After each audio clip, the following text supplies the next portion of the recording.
Gahnawagironu, and welcome to Sawenna Aoriwa's final episode. Today's going to be a really great show, and we have a lot of things to look at. But first, Regan, before we get into the real nitty-gritty, we're here. We're here at the final show. And I know. How are you feeling? I can't believe it. Oh my God. I didn't think I was going to cry. I can see it now. Oh my God. Yeah, it hasn't hit me yet. Mm-hmm.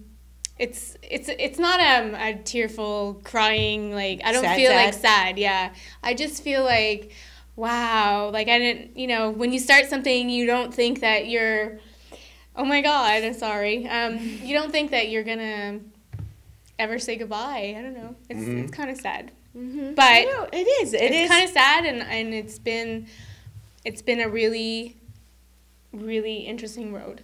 Certainly. I mean, 8 years. I mean, Yeah. it's true. Been my It's baby, true. but now I have 2 babies, so Yeah. it's been my baby. Now you have other babies. Yeah. Must share the wealth. You're letting this one grow up. It's going off to college. It's grown up. Get it a new apartment. Yeah. We were actually talking about this off air just now, and I was just like, it hasn't hit me yet. So now that you're asking me, and it's like we're on air, and this is like the last show, I'm like, we're introing our last news program here in Gahnawage, and it's sad, but it's also like it's a choice, you know what I mean? And it's the right thing to do. So, Right. it's hard to let go of something that you've been so immersed in for all these years, you know what I mean? When you take something from nothing and make it something that it is today.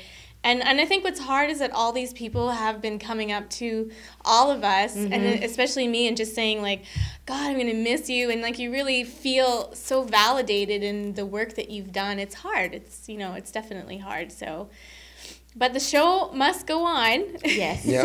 And before we get into all the fun stuff, because we're going to be Yeah. doing at times like a retrospective type of thing. Yeah. We still have a job to do here on Sawenna Aoriwa, and that is to bring you up to date on what's happening in and around Gahnawage. In recent headlines, another issue of membership has developed in Gahnawage. Some community members are protesting the construction of a local women's home. Regan Jacob-Stock has the details.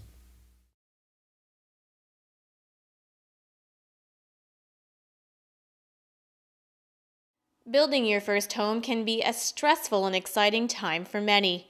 But for Gahnawagironu, Monique Horn-Miller, building her first home has been anything but exciting.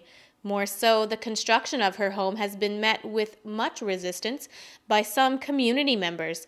A letter and petition with around 40 to 50 signatures on it was presented to MCK Chief Carl Horn last week, opposing the construction of Miller's residence because she is engaged to a non-native. Horn-Miller says she didn't expect it. It was a surprise, and also coming out right a couple weeks before I'm going to have a baby, I felt very surprised and shocked. I mean, on a human level, I felt that was something that, wasn't too positive and wasn't something I expected.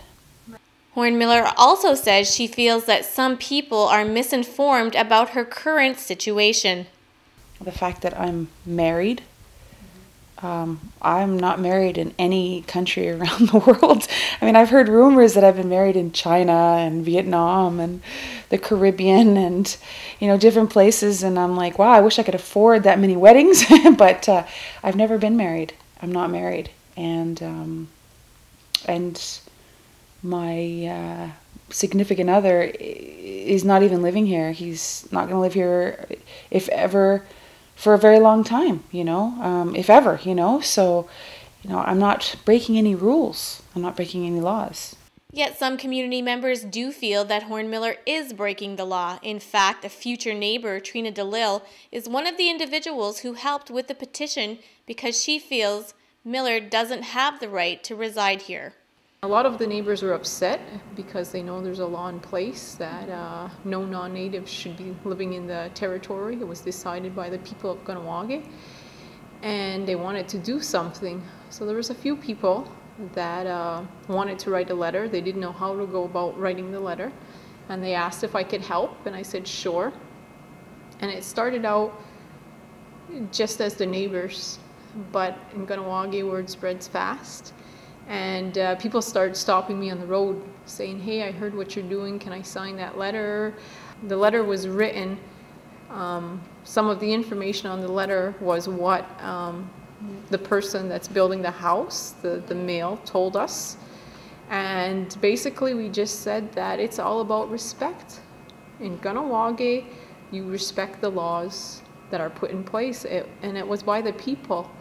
So for me, it's being disrespectful to your community, to the people that are living here, and the things that we stand for. And what do you think about the other side of that? Like in Monique's case, like she's gonna have a baby that'll obviously have lineage here as through her mother and her grandmother. And don't you feel like maybe you're sending that person away with your kid that does have lineage here? But Monique had the choice to choose who she was going to marry and who she was going to have babies with when she knew what the law was. She grew up here. She heard it. I'm sure she heard it, if not from her mother or her grandmother. They're Native activists. This is what they pride themselves on.